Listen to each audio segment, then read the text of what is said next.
মনিরই তো সবসময় নারীর নেশা, ওর তো নারী টাকা এইগুলোই সব থেকে বেশি নেশা।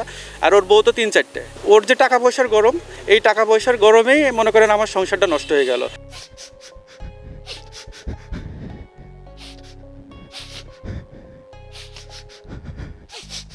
এভাবে নিজের অসহায়ত্বের কথা জানান হাসান মিয়া। বছর খানেক আগেই যেখানে স্ত্রী সহ ছোট্ট মেয়েকে নিয়েছিল তার সুখের সংসার। কথায় আছে, পরিবারের মাঝে তৃতীয় ব্যক্তি আসলেই ভেঙে যায় সেই সংসার। তারই বাস্তব অভিজ্ঞতার কথা জানালেন তিনি। মনির আমার সংসারটা ভেঙে দিয়েছে। একটা দুষ্কৃতিক লোক, শুধু দুষ্কৃতিক লোক না, চুয়াডাঙ্গাতে ওর বাংলো বাড়ি আছে, তো সারাদিন মদ গাদা নারী নেই পড়ে থাকে ওখানে। হাসান মিয়া অভিযোগ করেন, তার স্ত্রীকে চাকরি দেওয়ার প্রলোভন দেখিয়ে অনৈতিক সম্পর্ক গড়ে তোলেন ঢাকা কলেজের কেরানি মনির। এক পর্যায়ে তাদের মধ্যে চলে দিনরাত কথোপকথন। এ বিষয়ে স্ত্রীকে কিছু বললেই বাধে বিপত্তি। এমনকি মনিরের কথায় স্ত্রী ডিভোর্স দেয় তাকে। এখন বাচ্চা মেয়েকে দেখতে গেলেও হতে হয় মারধরের শিকার। আমি আমার বাবুরে দেখতে গেছি, আমার গায়ে প্রথমে গায়ে হাত দিয়েছে, আমার বড় বোনের গায়ে হাত দিয়েছে। কেরানি মনির এতটাই প্রভাবশালী যে তার বিরুদ্ধে কথা বললেই হতে হয় হামলার শিকার। ঢাকা কলেজের সামান্য কেরানি পদে চাকরি করলেও পরিচয় দেন দৈনিক পত্রিকার সম্পাদক, কখনো শিক্ষা অফিসের বড় কর্মকর্তা।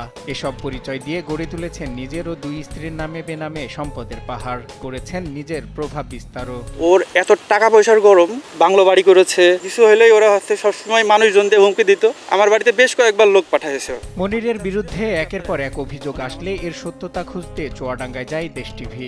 নিজ এলাকা চুয়াডাঙ্গায় নিজের সন্তান সরকারি স্কুলে চান্স না পেলেও প্রভাব খাটিয়ে ভর্তি করিয়েছেন তিনি। সেখানে নিজের পরিচয় দিয়েছিলেন বড় কর্মকর্তা। তবে অবৈধভাবে ভর্তির বিষয় স্বীকার করেন প্রধান শিক্ষক। আমি অবশ্যই তদন্ত করব যদি এরকম থাকে অনিয়মের বাইরে। আমি বের করতে এবং আমি ওই অভিযান চালাচ্ছি কয়েকদিন ধরে, বুঝছেন? এখন সেই অভিযান চালিয়ে আসে। কত রকম কায়দা কানুন জানা আছে, আমরা তো সব কিছু আসে। এদিকে চুয়াডাঙ্গা বড় বাজারে দখল করে রেখেছেন একটি মার্কেটের দোকান।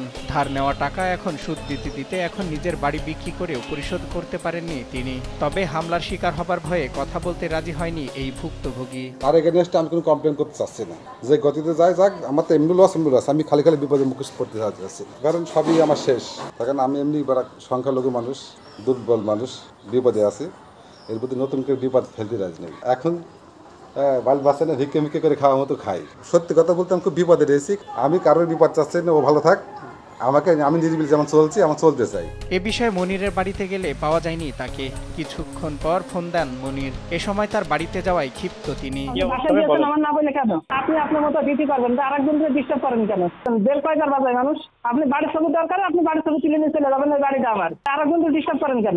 বলছেন তো আপনার অভিযোগ লেখেন না। বাসায় কে আছে না আছে আপনার জানতে হবে না? ছবি তোলার দরকার, বাড়ির ছবিটা আমার, বাড়ি আপনি ছবি তুলে নিয়ে চলে যাবেন।